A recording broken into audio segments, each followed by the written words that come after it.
இதுவா இது செத்து போன மாடுகிறது. நீங்க மாட்டு பாலை தயிராக்கி சாப்பிடுறீங்க, நாங்க மாட்டை கறியாக்கி சாப்பிடுறோம். அவ்வளவுதான். பாத்தீங்களா மேடம்?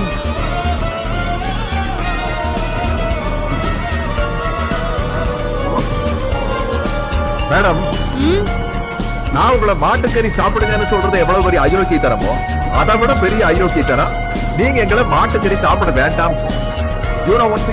உலகத்திலேயே மாட்டுக்கறி அதிகமா ஏற்றுமதி செய்யற நாடு நம்ம நாடுதான். ஆனா அதே மாட்டை வச்சு அரசியல் பண்றதும் நம்ம நாடு. நீங்க உயிரோடு இருக்கிற மாட்டை விட்டு கறியை வெளிநாட்டுக்கு சப்ளை பண்றீங்க. அதே கறியை உள்ளூர்ல யாராச்சு சாப்பிட்டா அவரை வெட்டி மாட்டு பிரிச்சு பார்த்தா. இருங்க இருங்க, உங்களுக்கு அங்க தண்ணி தனியா வெளியே வச்சிருக்கோமே. ஏன் மாட்டு முட்டா? இதுவோ தண்ணி தான். அப்ப நான் குடிச்சேன். அது பழக்கத்துல கிடையாது.